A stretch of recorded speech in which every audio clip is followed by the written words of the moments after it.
Welcome back to Confessions of a Wedding Band, brought to you by all of us here at the Martini Shot. This is a podcast where we document our shenanigans both on and off stage and discuss our originals. We are a local band out of Southern Colorado where we have 25 years of fun stories that we'd like to remember. Our first idea was to write a book, but since none of us know how to do that, Confessions of a Wedding Band was born.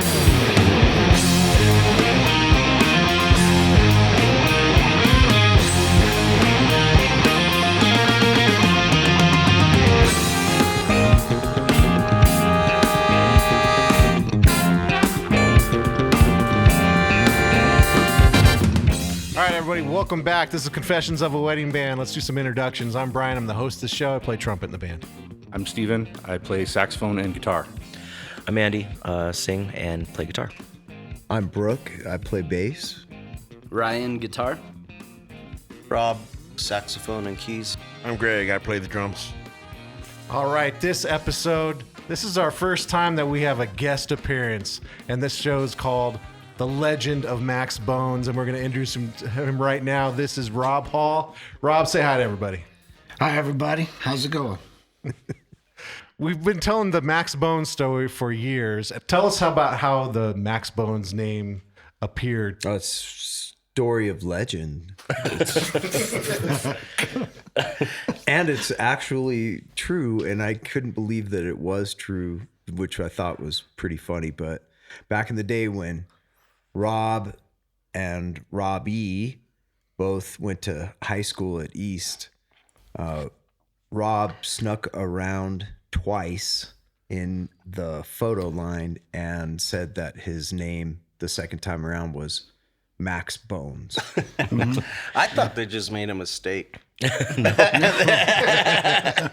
it's in the annual. The picture for him to go around twice, it looks like the same picture. It practically is the same picture. It possibly is the same picture. But I went back and I looked. I pulled out the yearbook, and there it is. It was his sophomore year. Yeah. And he was in there as Rob Hall. And then if you just go to the B's and look for Max Bones, there he is, Max Bones. And for our listeners, my shirt all the way to the top on the Max Bones picture. Oh yes, that's the difference. There's a big difference. Watched Star Trek back then, so Bones, was the doctor's name. Oh, that's when I came up with that, and then I thought it was your porn didn't have name. a first name, so I just went with it. That's awesome.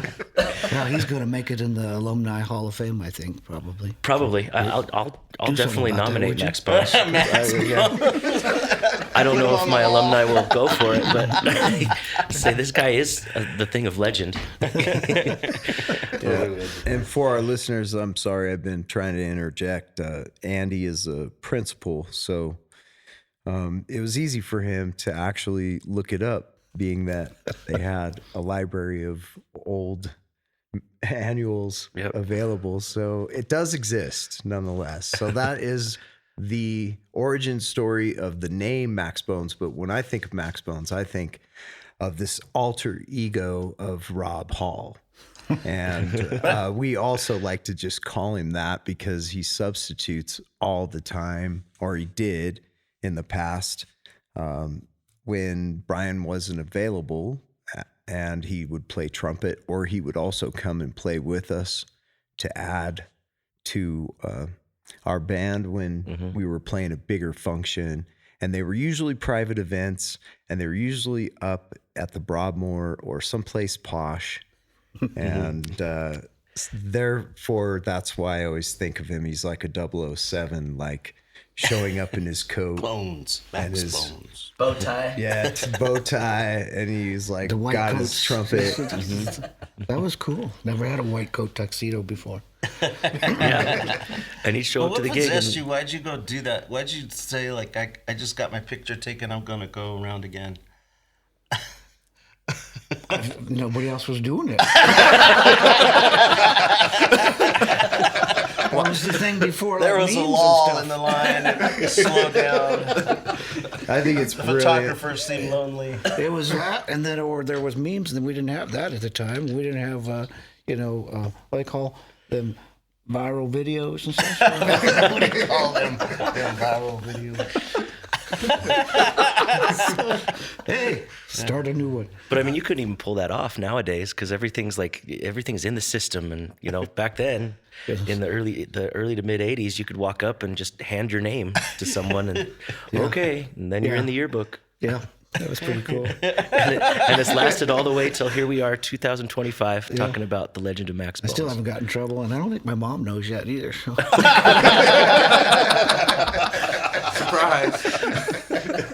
No, but Like Brooke was saying, it's like, it's to have him and just know that he's Maxie. He comes around and plays trumpet. It's kind of cool, that It is. alter ego type of thing.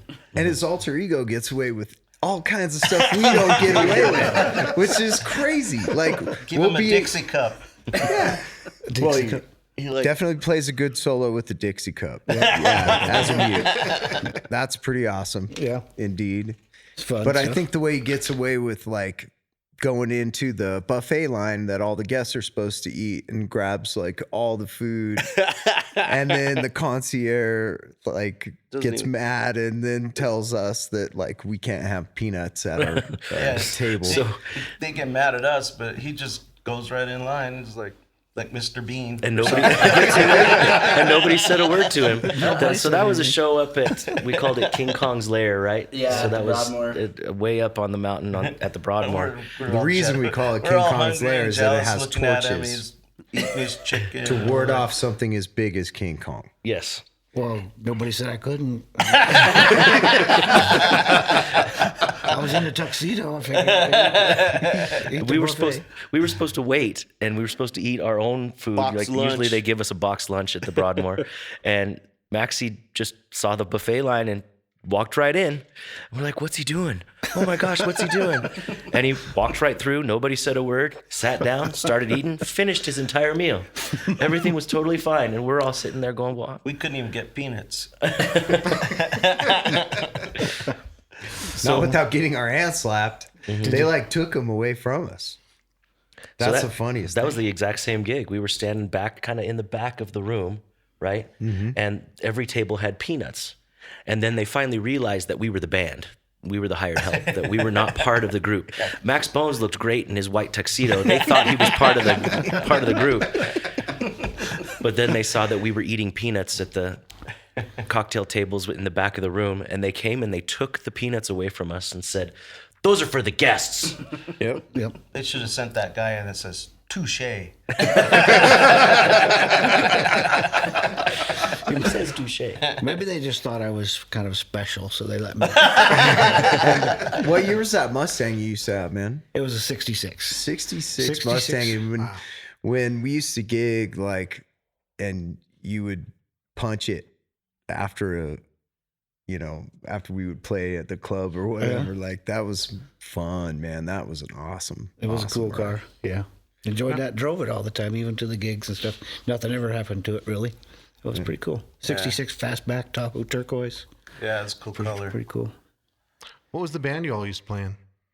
So we used to be in a band together called Sandman and the Apes, and we were a local variety band, and we played variety music just like this band does. And we did the same thing, played weddings and the circuit, and Had a house gig, right?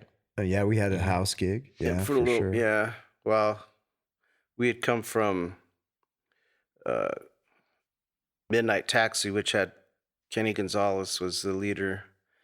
And I think that, he taught us a lot, but that dude he loved a house gig. He didn't want to move equipment. So I don't know. I guess that's where we adopted that. So we had a gig at the Ramada for a while, and the The Snuggery. Ramada. Yeah. But we used to play down in Alamosa for 3 nights. And one time, poor Rob, or Max, we're calling him today, went with us, and he had shingles. And our guitarist had a brand new vehicle, and Honda he wanted to take SUV. it like down to the sand dunes and go fishing and do all this stuff. And poor Max was in the back, man, just getting thrown around like crazy, and you could hear him groaning. And Well, I think I had a fever of like 102. Every single day. If you've never had shingles, it was like right on my back, and so if you were like one of them abused kids and you had the cigarette lighter stuck on your back, that's what it felt like for 24/7. There's an analogy. There's an advertisement for your shingles vaccine right there. Yeah, get the vaccine. It's probably worth it. But we used to stay in this like trailer. It wasn't even a double wide trailer. It was just this like gross trailer, and it was called the band house, but it wasn't a house. It was a trailer. And there was like a homeless guy that we'd kick out basically every time we were there. And poor dude, I felt so bad for him. And I'd sleep on a sleeping bag, and not touch anything. And like basically had chanclas if we took a shower or something to wear, like you had things like that. And poor Max was so sick that like he took a bath in that place. Oh my God. And it was so bad. I'll never forget that. Never. Yeah, that was not fun. No. Not a lot of fun. This was supposed to be a talk about fun stuff. So let's talk about that. But at least it shows the dedication. That shows Maxie's dedication. This is pretty dedicated. We all remember that night that we were at the bar where we went across in the Broadmoor, and there was all these at the Broadmoor. It's a world resort basically where it's international. So like a lot of the employees are basically from different countries, and there was this beautiful lady that was the bartender that night, and Yeah, we couldn't even find him for a while. I know. Like, where is he?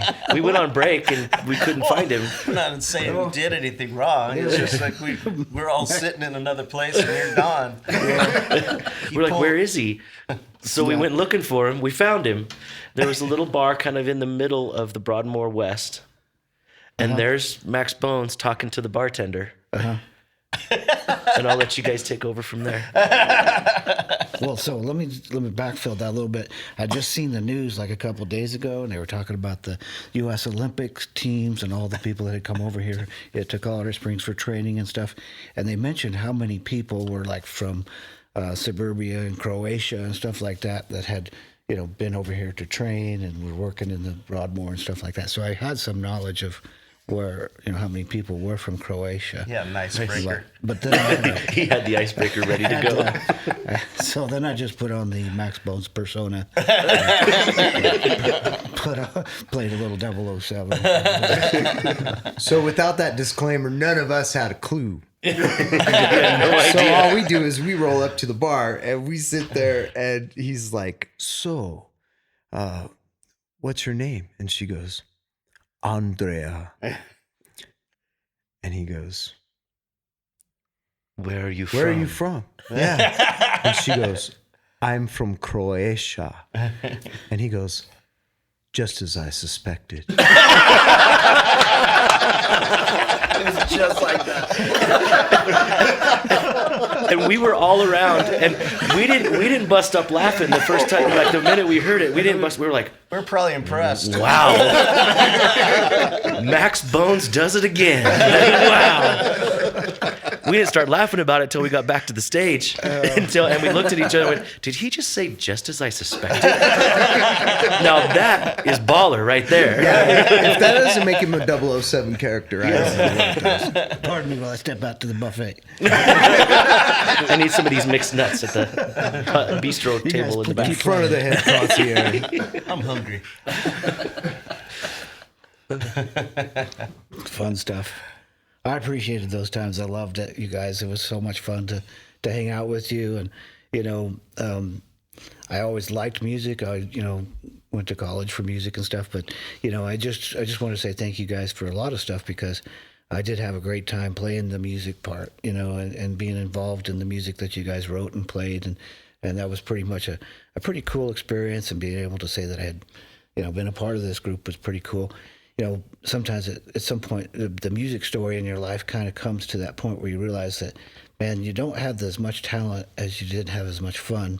And it's kind of, you step away from that. You always want to play to your best, but you didn't have the same kind of talent that you guys had. And, all the people in my life, like Bill Trio and all those guys, being able to play with that group of musicians. I remember just the ability that you guys, somebody would come up with a CD or cassette deck back in some of those days and say, hey, can you play this song? You guys go out on a break and you'd learn it and come back and play it. And I'd be like, wow, that was pretty impressive. So that was pretty fun cool times. stuff. They man. were challenging. That was really a neat part of my life. Well, and I just want to say the feeling's mutual because Yeah, totally. we were in a time Bry had to be absent here and there because he was playing with the Army band, and so he wasn't able to make all the gigs. So we were very lucky, just truly blessed to have you just right there. Anytime we asked you, you were always there. So you need to know that we feel the same way about you. Thank you. And I mean, even just I'll always remember you just stepping in at my wedding. Yeah. And just showing up and making it happen. Like Yeah. No questions asked. You just did that. So just know that. Well, anytime. I feel that. I think we all feel that as well. I appreciate that. That's pretty cool. Thanks, Rob. Yeah. There were some instruments I think I played that I didn't know how to play, but I did. But Max Bones did. Max Bones knew how to play the trombone. Was it? Where was that? Oh yeah, we've all picked that trombone up and magically made like interesting sounds out of it until it became the trombone. Until Pizzle made short work of that, and then Brian never brought it back. Yeah. Funny. Funny stuff. Tell me why everything's a formality. Tell me why we always disagree. Tell me why I wonder when my OPT could happen to anyone in this city. Yeah, yeah. Tell me why my song is so shitty. Tell me why I suck at Jeopardy. Tell me why you're looking so pretty. Tell me why I can't be too sexy. Yeah, why I'm me. Yeah, yeah, why me.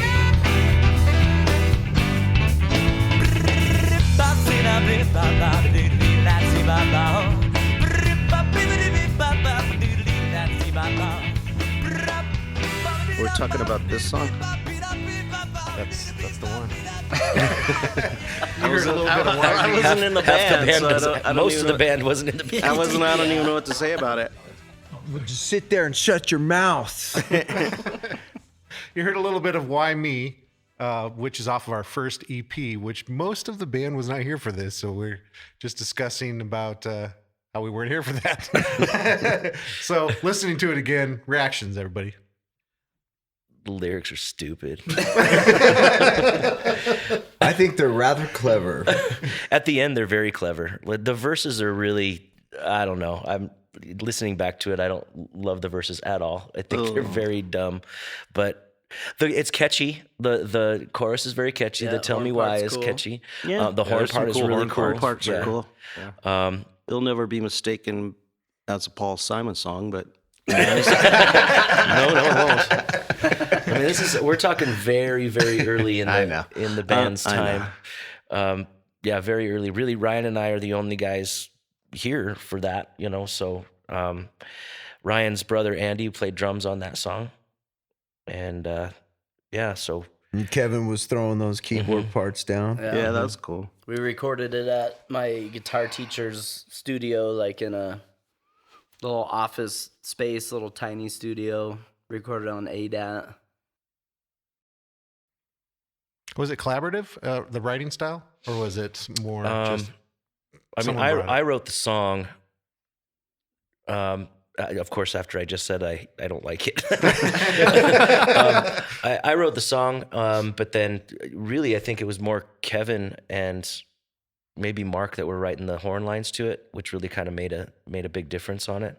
And the change in like the drumming style like made a big difference on it as well. Like, well, Bruce was playing it first, and then when Andy joined the band, like it just became very stylistic on those drums, which is a big part of the personality of the song is those stops and the drum fill that happens in between those stops, which I think is kind of signature on this tune. Well, it jarred my memory. I remember playing it for many years, and we did transform it. I played more like pop, Yeah. like Flea, you know, thumb and pop and pull type stuff underneath it, and it's just a minor 1-4-5, you know, until you put those horns on top of it, and then you go to the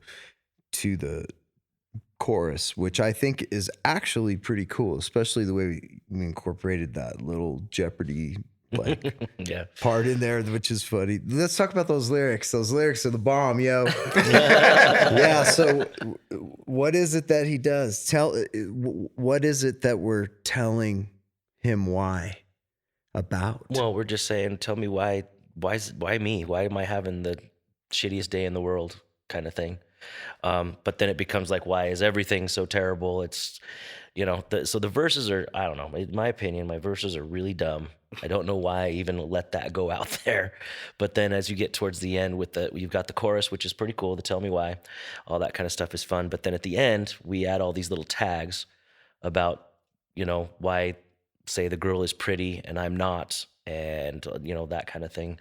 And then it gets kind of, you know, tongue in cheek with the why do I suck at Jeopardy?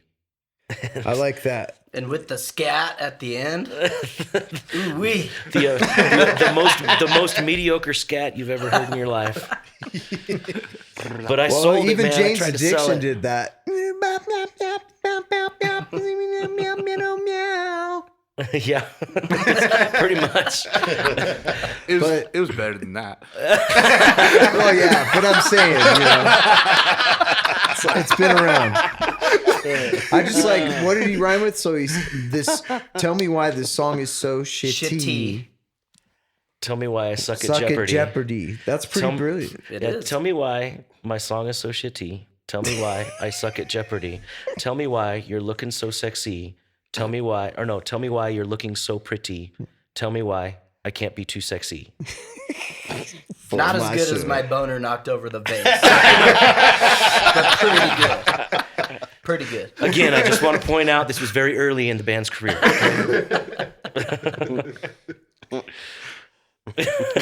And we don't play it much anymore. I don't think I've ever heard you guys play this. No. That was like green light days, though. Yeah, it was like green jumping light up days, and down. But yeah, we would Good. like when the horn lick would come in, we would jump up and down. And Yeah, it people was fun. It was a vibe more than it was a song. I only played that song a few times. Yeah. I actually forgot about it till now. But I think it's pretty cool. It's got a good vibe. The lyrics leave a little bit to be desired until the end. Yeah. Delivers at the end. Maybe we should recut it. No, I'm good. Why me, 2026? Revised lyrics. I know Kev loved playing those keys at the beginning, though. Yeah, He had a it good sounds time like a with fun that. part to play. It was kind of cool. I remember it being a part of our whole kind of identity as who we were, you know, as At the very Martini beginning, Shot. Like, and I think that's what, when I listen to it, it's nostalgic enough for me to think about. That's part of, like, you know, our identity right there as a party band with horns, you know, where you're just like rocking out and having a good time, you know. I would agree with that. So, I mean, lyrics aside, you know, you've got that really cool horn lick and everybody jumped up and down and had a great, it was powerful. You know, Right. it was really in your face. And I think it did change it when you came in the band and started slapping on it. It changed it, just kind of like how, you know, the drums changed the song when you know, Andy was playing it, and I mean, Greg did the same kind of thing. So adding that slappy bass when we were playing it live as the band that we have now, I think it changed it to add to that party feel of what the Martini Shot sounds like. So you can hear in there little pieces of what the Martini Shot was going to become, kind of thing. So It has a Dave Matthews kind of vibe to it, I Yeah. think. Yeah. You know? So And we can Anyway. insert it anywhere in the set without dropping that dance vibe feel. you could, yeah. I want to hear what it sounds like with him slapping the bass. Well, you're in luck. 2026. And once again, that wraps it up for an episode of Confessions of a Wedding Band. Thank you so much for listening to our little experiment in documenting our stories. Check us out on all the socials with the handle @MartiniShotBand. And of course, check out our website, martinishotband.com. This is a podcast produced by all of us here at the Martini Shot and audio engineered by the guy who doesn't need a playbook. He is the system, Stephen Falsetto. Keep supporting local music in your community, and don't forget about your wait staff. Tip them and tip them well. We'll see you next time.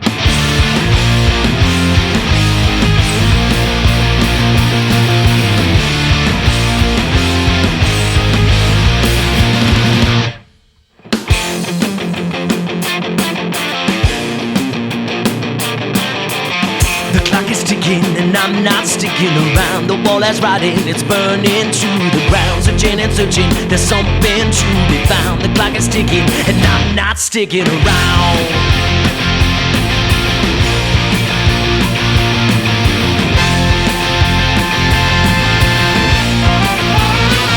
There was a good wrap up too. Yeah, He'd never done it before, and he just wrapped his own episode. Here's my pro. I'm out.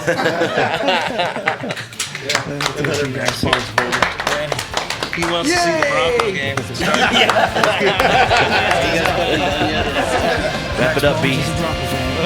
Sticking around.